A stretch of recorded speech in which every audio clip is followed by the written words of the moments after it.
How's it going, everyone? Hope you all are doing okay today.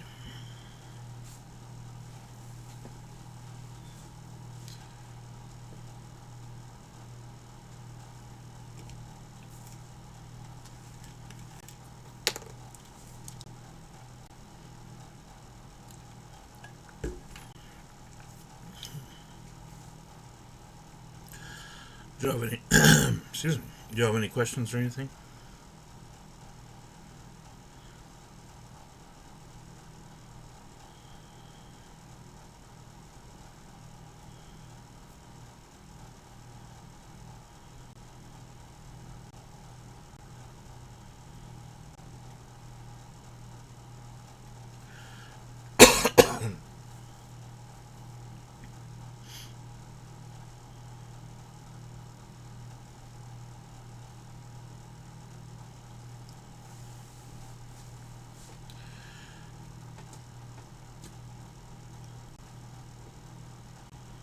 Okay, no questions.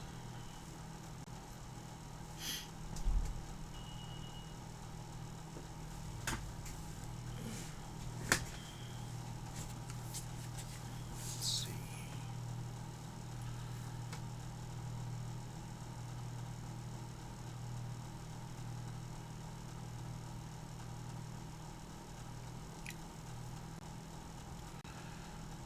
Okay, so we are to be covering sections 1.2 and 1.3, which maybe we'll get through all of it today, maybe not. We'll see.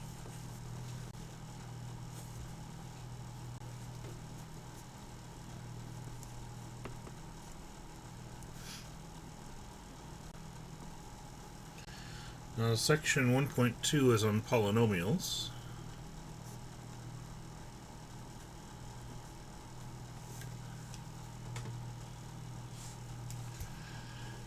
And the definition of a polynomial is basically it's any function or equation. I guess it doesn't have to be a function.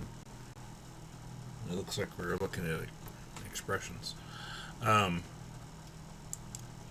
It's any expression or equation where every term is either a constant value or includes a variable raised to a whole number exponent.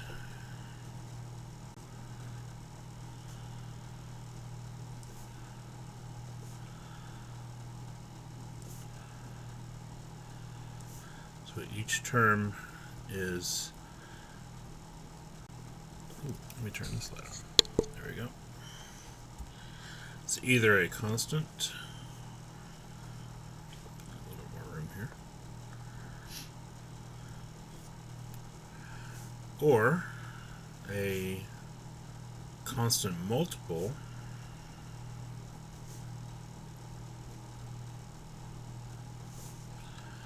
of a variable raised to a whole number power.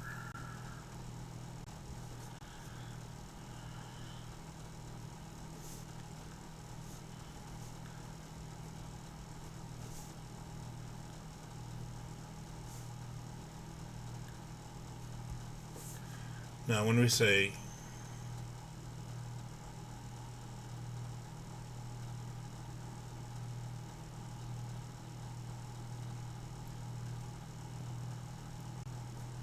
I'm not quite sure what you're referencing there, Brandon. But to be fair, I'm not up to date on anything Pokemon related.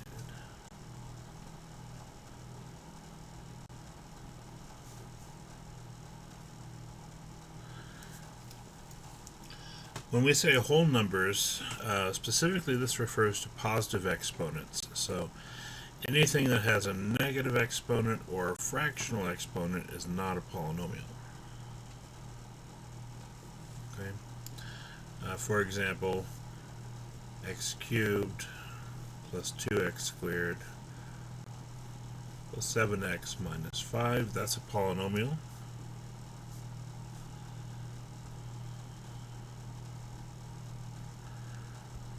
Because we have x raised to whole numbers. This is x to the first, technically speaking. and they're multiplied by other constants, and we have also a constant value included. So, Oregon.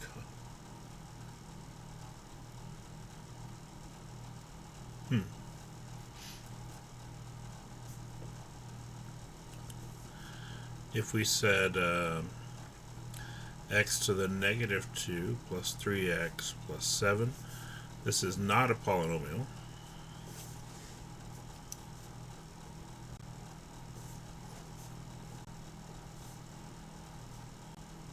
Because of the x to the negative 2 term.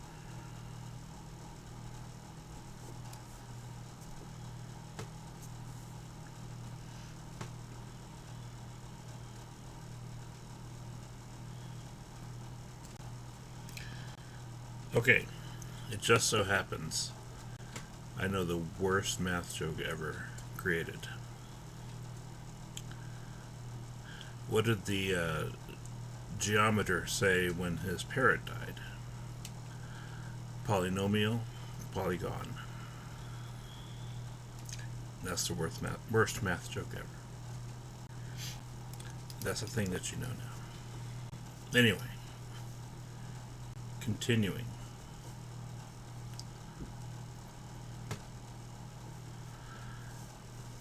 If we have square root of x, it hurt to say it actually, I'll be honest.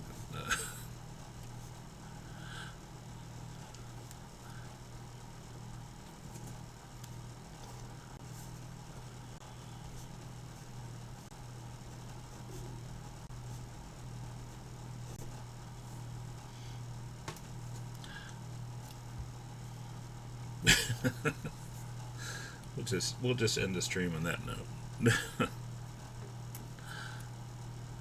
Square root of x, this is not a polynomial because square root of x is x to the 1/2 power, and we cannot have fractional exponents.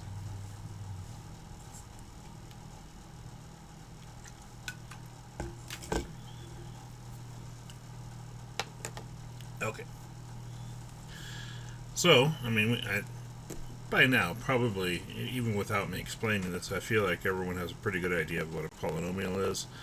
But I think it's important to note what things are kind of excluded from that. Anyway.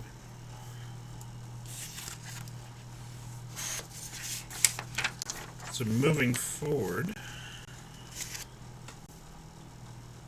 the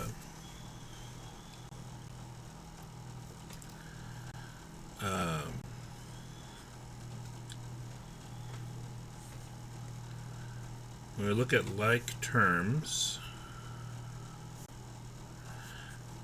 remember that we can only combine terms together that have the same exponent, variable and exponent.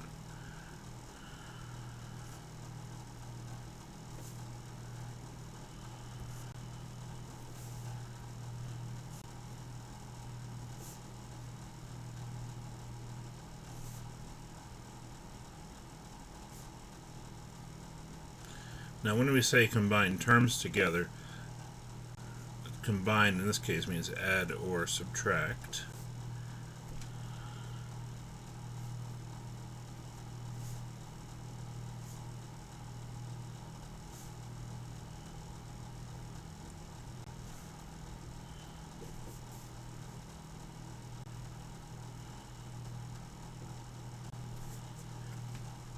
Okay. So for example, if we had 2x to the third plus 7x minus 5 plus x squared minus 3x plus 2, when we go to combine these terms together, there's only one term here that has an x cubed. There's only one term that has an x squared. So we have 2x cubed, we have an x squared. Now we have a positive 7x and a negative 3x, and combining those gives us a positive 4x, because we just take the 7 and the negative 3 and combine them. we keep the x the same in the process. And then the negative 5 and the plus 2, we combine those as well. Okay. Pretty straightforward stuff.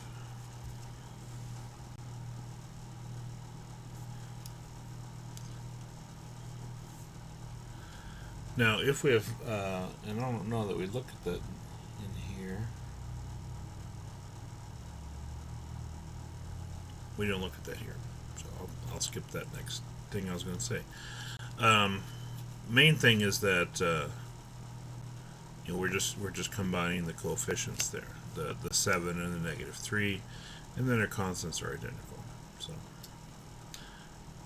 if we have, let's say x to the 4th is 2x cubed plus 7x minus 3x cubed plus x squared plus 5x plus 1. Anytime we have subtraction, we have to be especially careful because the subtraction does distribute to each of the terms in this parentheses. So when we have this minus, it applies to this term, this term, this term, and this term. So even though these all start off positive here, the minus is going to make them all negative. In fact, what I would recommend before we try to combine like terms is going ahead and distributing that minus sign to each of those 4 terms. And then now we can combine our like terms. We only have 1x to the 4th minus 2x to the 3rd minus 3x cubed minus 5x cubed when you combine them. X squared, we only have 1, so minus x squared. 7x minus 5x, that leaves 2x. And we just have a minus 1. Notice that when we write down a polynomial, we do have a standard order that we like to follow, where the term with the highest exponent goes first, and we go in descending order from there.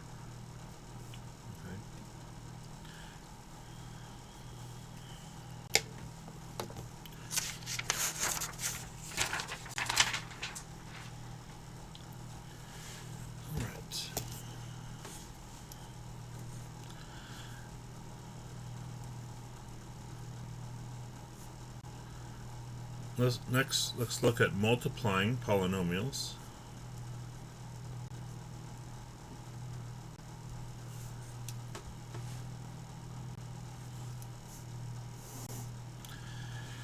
Fortunately, we never have to, well, we do have to divide, but we're not going to look at that here, fortunately. Anyway, yeah, we can divide. I don't know why I said we wouldn't.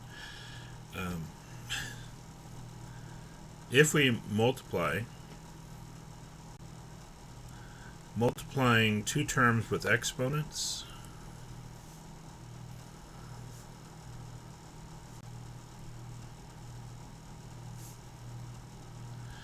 in this case we would combine them by adding the exponents together.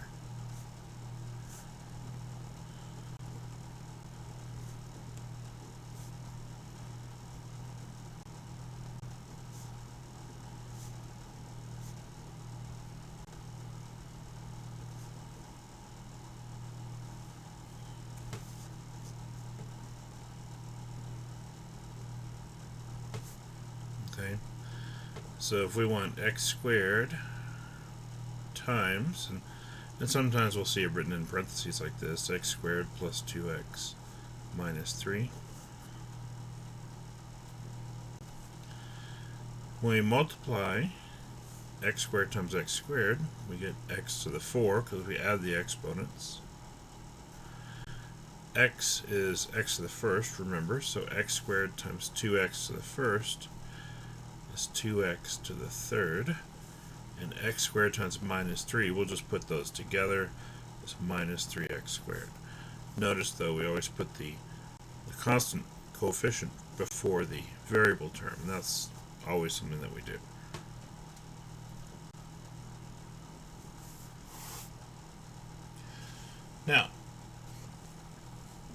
if we have another multiplier there, like we have 3x cubed times 7x squared minus 5x plus 2. Again, we multiply the coefficients. That 3 times 7, 21. And then x cubed times x squared would be x to the fifth. Then we have minus, this will be 15, and then x to the fourth. And then 3x cubed times 2 would be 6x cubed. Okay. Pretty straightforward stuff. That's if we're just multiplying by one term. Now, if we're multiplying by more than one term, this is where it does get a little bit more complicated.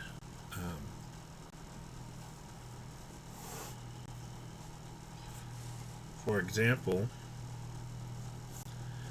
if we have x, let's say 2x plus 3 times 3x minus 2.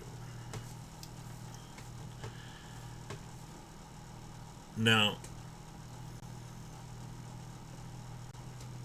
first of all, we refer to these as binomials because they have two terms. This would be a trinomial. This is a monomial if we just have one term.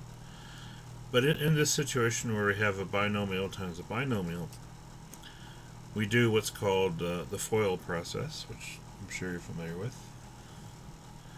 In FOIL, what that does is we take the product of the first term in each parentheses, the product of the outside terms, the product of the inside terms, and the product of the last terms. We can combine them together in a specific order. So first, then outside, inside, and last.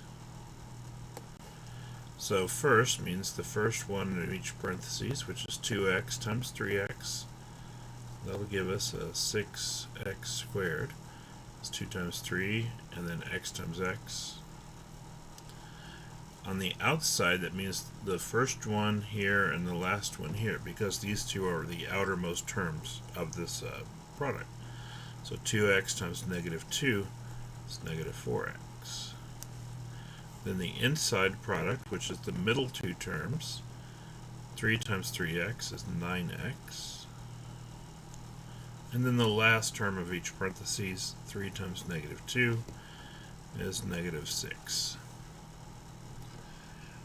After we complete that, we combine our like terms in the middle, which usually with a product of two linear binomials, such as this one, we just combine these two linear terms in the middle, and that'll be our answer right there.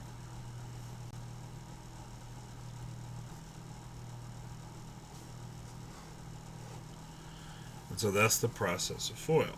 Now, ultimately what happens in multiplication of polynomials is that if we have two, like they're not just a single term, but two or more terms in each part, each term here must multiply each term here. So we need 2x times both of these.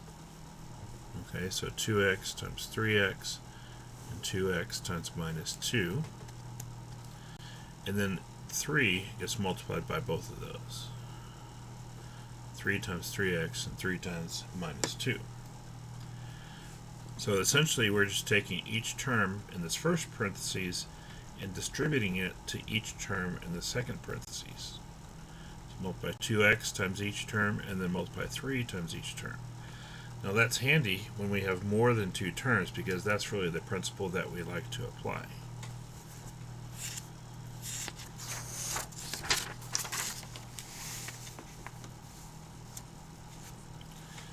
For instance,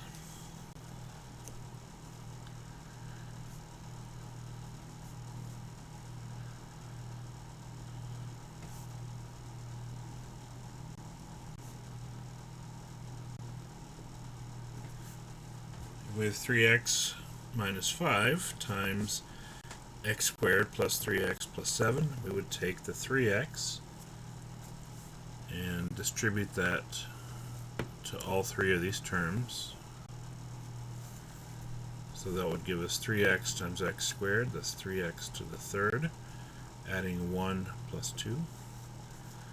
3x times 3x is 9x squared.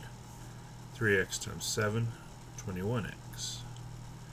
Repeat that process with the negative 5 times all three of those. So negative 5 times x squared is negative 5x squared.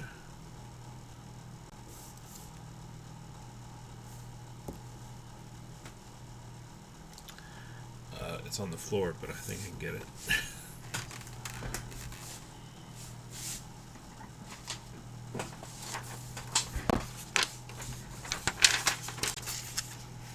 Was that it? I hope that was it.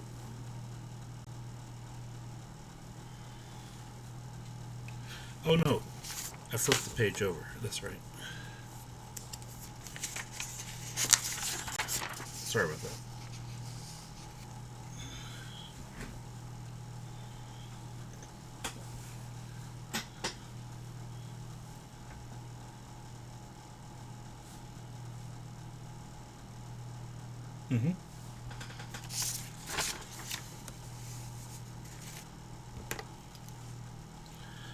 So negative 5 times x squared is negative 5x squared. Negative 5 times 3x, negative 15x. And negative 5 times 7, negative 35. Now one thing you'll notice I just did is that because we have so many terms that we're multiplying together, I lined up our like terms in the same column. It's not strictly necessary that we do this. I think it helps us a little bit better on the next step where we want to combine our like terms. And this is just something I've always done personally. 9x squared minus 5x squared is plus 4x squared. And this is plus 6x. And then minus 35.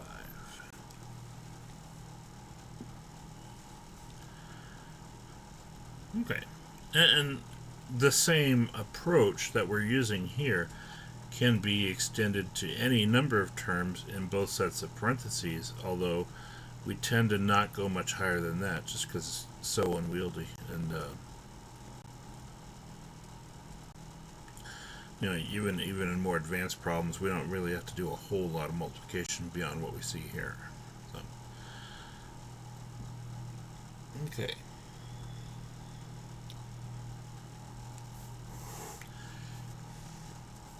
If we see something like this, x plus 2 squared, okay, remember that that means that whatever is raised to the power of 2 is basically repeated. So it might be better to think about this as x plus 2 times x plus 2. Now, we can FOIL these together, so we take x times x times 2, x squared plus 2x, 2 times x, and then 2 times 2, so plus 2x plus 4, so it equals x squared plus 4x plus 4. Okay? But there is actually a pattern that emerges that if we can get comfortable with this, then we can just go right from here to here and skip that whole process. We know that when we square a binomial, such as this one, this binomial, 2 terms, x squared is going to be part of it, 2 squared is going to be part of it, but we can't lose track of the term in the middle, 4x. So the middle term is always these 2 terms multiplied together, x times 2 is 2x, and then doubled to give us 4x. So if you prefer, you could take that approach and just, you know, remember the pattern that's created rather than going through the routine process every single time. And a lot of mathematics is just recognizing patterns and utilizing them to our advantage. So that's something I was always good at, and so I think that helped me become a better mathematician because of that. So, And I believe it's something you can train yourself to do. But it does take effort.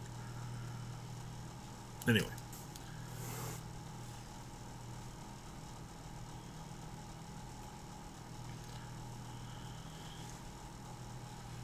Alright. Now, if we did something like x plus 3 cubed, we can't, we could probably come up with a pattern for that. It gets a lot more complicated though once we go past like something being squared. So what I would recommend in this case, we go ahead and write it out as a product times itself 3 times.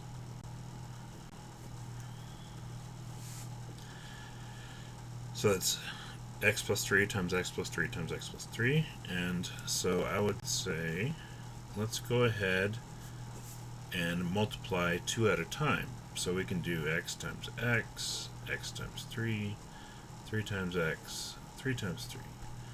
So it's x times x is x squared. Outside we get 3x, inside we get 3x, so that's going to give us a combined 6x. And then 3 times 3 at the end is 9.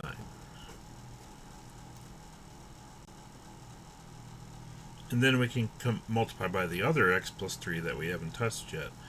That way we get all of them multiplied together by the end. So we take our x and distribute it to all 3 terms. X times x squared is x cubed. X times 6x, 6x squared. X times 9, 9x. Repeat with the 3, distributing to all 3 parts. 3x squared. 18x. And 3 times 9, 27. Combine our like terms.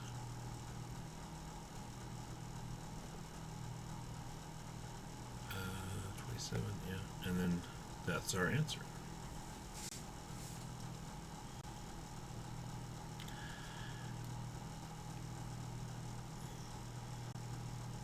Okay. One of the other things that we learn here is the degree of a polynomial. The degree is always representing the highest exponent in that polynomial. If we only have one variable, it's just the highest exponent. It is possible that we have more than one variable, but from what I'm seeing in our textbook, we're not looking at that scenario right now, so it's okay. In this case, the highest exponent is 3, so we would say this polynomial has degree 3. This one has a highest polynomial of 2, so it's a second degree polynomial. In the case of second degree, we also call it quadratic, whereas third degree we call cubic. Let me write that over here. So degree 3, or cubic. And this one is degree 2, or quadratic.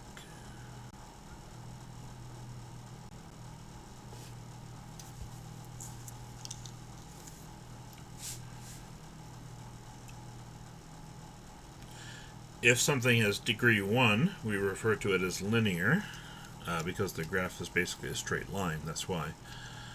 So like x plus 3 by itself, this is linear, which is degree 1, which I'm covering up. There we go. But then we raise it to a third power and it becomes a cubic polynomial.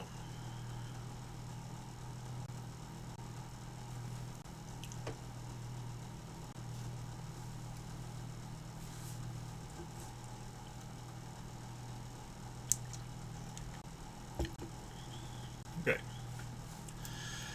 Beyond linear and quadratic and cubic, we don't really have names for anything above that. I guess we technically do, like a fourth degree polynomial would be quartic, fifth degree would be quintic. We don't really do a whole lot with anything above cubic, though, in the majority of our classes. So.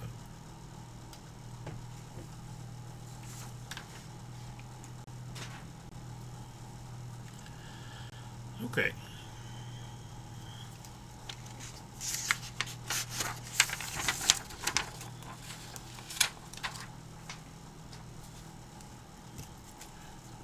Let's see.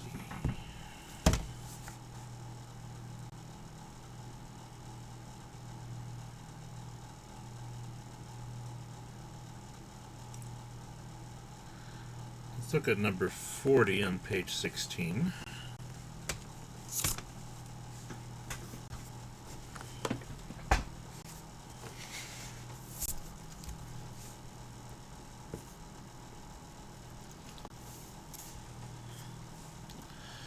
A self-help guru sells her book, Be Happy in 45 Easy Steps, for $23.50 per copy.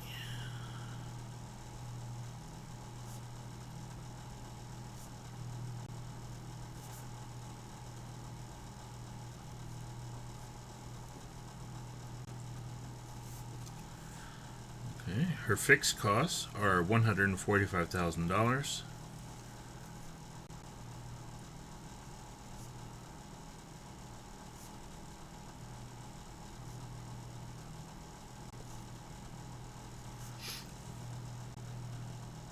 And the estimate of the variable cost of printing, binding, and distributing X thousand books is given by negative 4.2x squared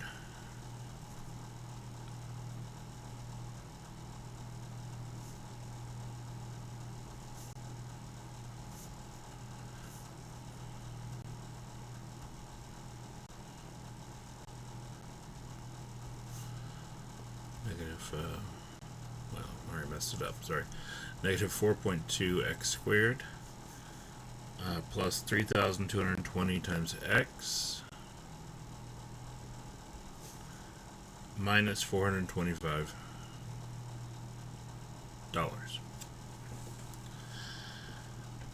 Find expressions for the revenue, the cost, and the profit from selling X thousands of copies of the book.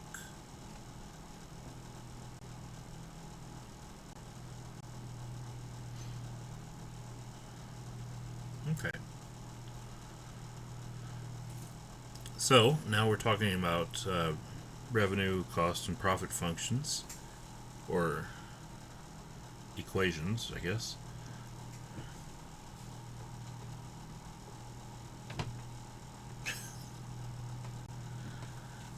Alright, so revenue,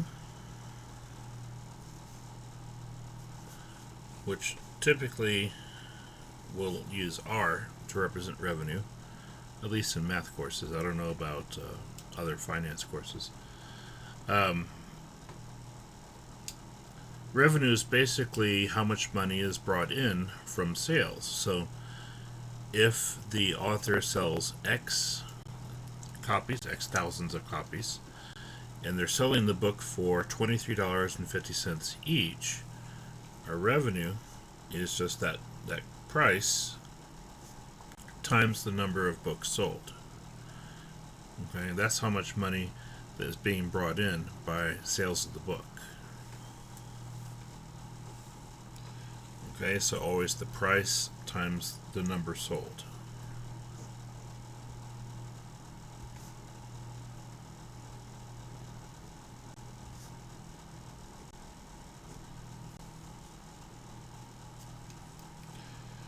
Alright, next we look at cost. Now, cost, the traditional equation for cost is variable costs plus fixed costs.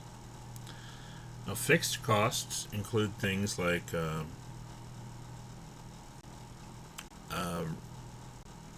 rents, which is like whether they own or rent the property where the book is being produced, or they're renting time in the machines where the book is being produced. However that works out. These are things that they're always going to pay regardless of how many books they sell. Okay? Now, variable costs, these are costs that change depending on how many copies are actually sold of the book, or how many products are sold of the item that we're talking about. So cost, variable cost specifically, this will include things like wages to employees, because if we're not selling any books, we probably won't need to have any employees. So generally that's going to be there, as well as materials that are constantly need to be replaced, such as the actual material for the book itself. Those are part of the variable cost, because if we produce more books, then we'll need more material, like more paper and more binding for the books, or however it's being done. And so that's our variable cost there. So we basically take our fixed costs and variable costs and just add those together.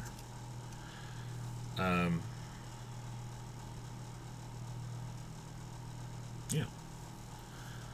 We'll use C for cost.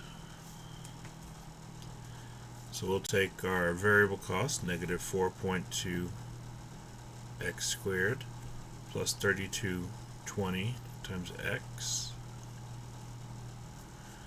minus 425, but also plus 145,000. So plus 144, 575. So basically combining those two numbers to get at that number. Now, what we see here is basically a large barrier of entry into this book selling market. That's why a lot of people, rather than selling a book themselves, will find a publisher to help them out, and then the basic idea is that the publisher, if they think a book is going to be successful enough to be worth printing, and different publishers have different, part of it is a measure of risk, and part of it is a prediction about how well it might do, because certainly there's some big fees that have to happen in order for this to be sold. But in that case, they'll pay for the production of the book and then pay the author royalties based on the number of copies sold, generally.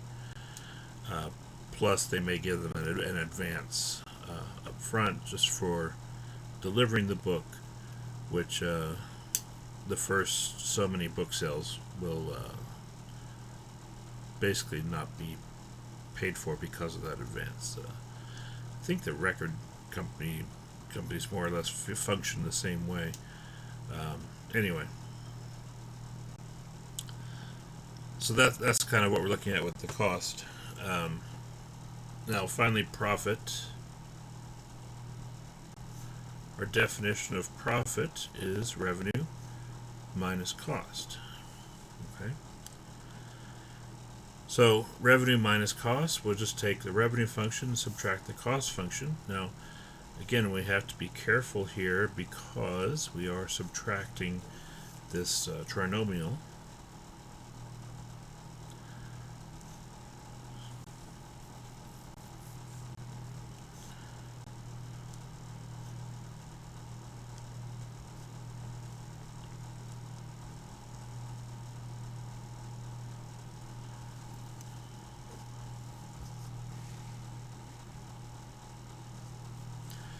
Alright, let's see, so we would have minus a negative 4.2x squared, that'll be a positive 4.2x squared. 23.5x minus 3,220. I'm going to go ahead and get a calculator for that one.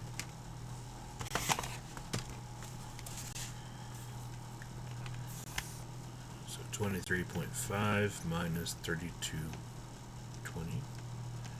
So negative 3196.50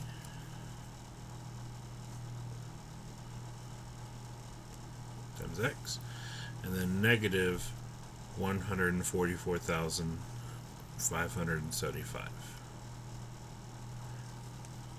Okay.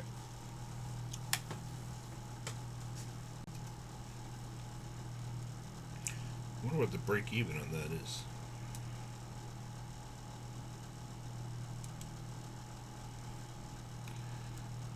Um,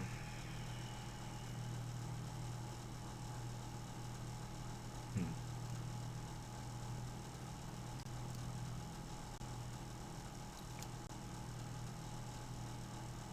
Let's see, it's optimized at 380. So to maximize profit, it's going to take 380,000 copies of this book to be sold.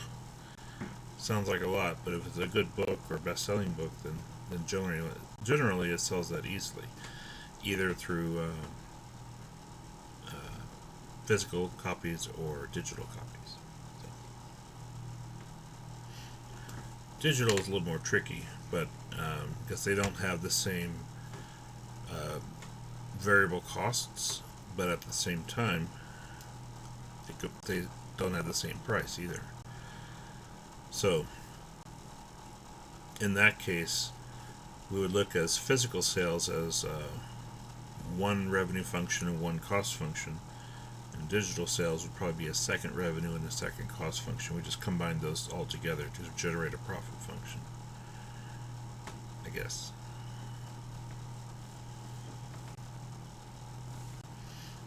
Anyway, that's what's complicated the book market and the music market lately. But as long as people are making money for producing work, that's good for them.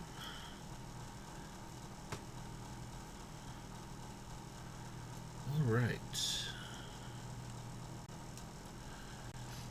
Then, if we needed to, well, this is actually a topic for Business Math 2, the second course. We could find the margins, marginal cost, marginal revenue, marginal profit. That's actually based on the derivative of the function, which is a calculus concept. So, anyway.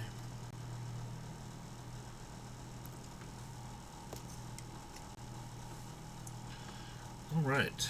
How are we doing on time? Does anyone have any questions?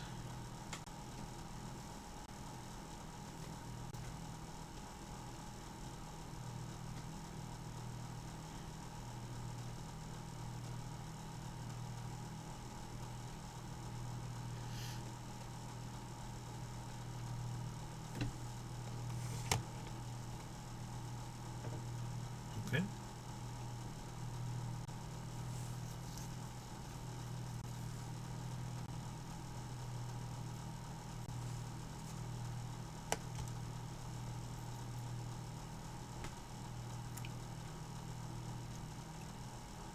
I think it was inevitable.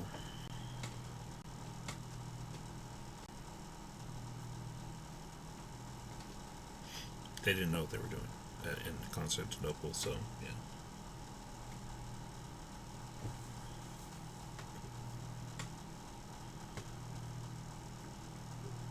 Honestly, I have no idea.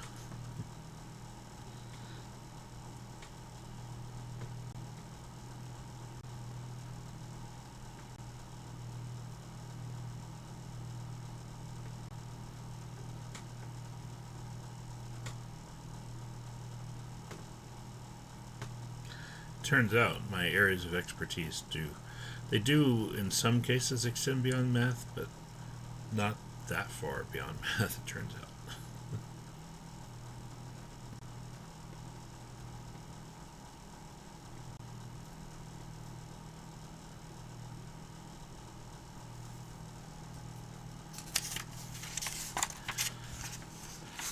How are y'all getting through the online semester?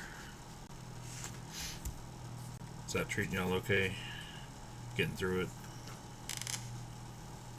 Not getting through it?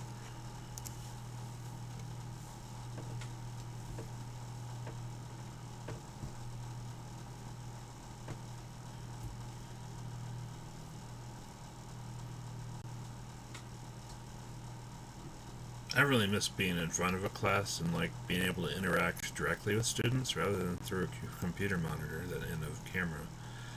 That's kind of a drag, but I mean I'll do it if that's what I have to do, but would prefer not to.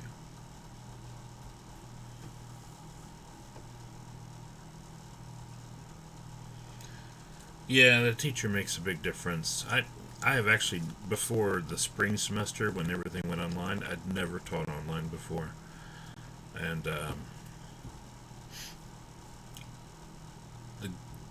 good thing, I guess, is I'm coming in with no preconceived ideas about teaching online, but at the same time, um, I'm probably making some mistakes. I'm not gonna lie, but um, sometimes I think I'm too trusting of students. So I don't know how academically honest my students are, but I do trust them. Um, but I would prefer to trust them than to actively work against that trust. So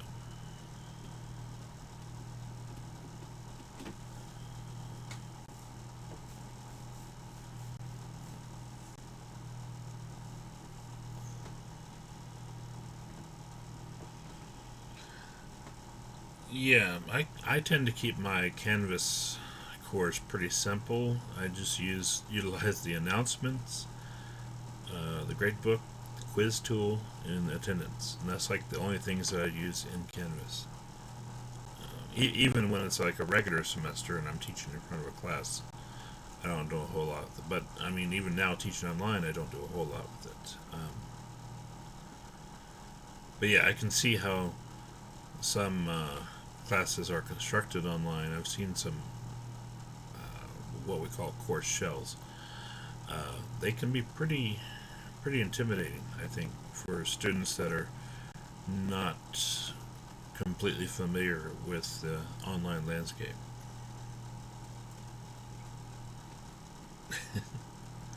I do want to trust my students, and I imagine that occasionally I'm taking advantage, but probably not as often as I might be suspecting.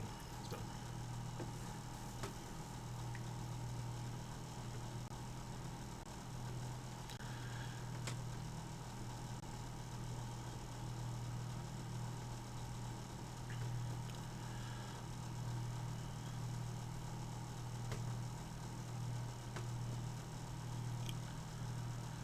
Alright, y'all want to stop there today? I don't really feel like going on to section 3. We can save that for next time. If y'all have other questions on homework for your regular course, I mean, I'm open. I'm probably being paranoid. Yeah.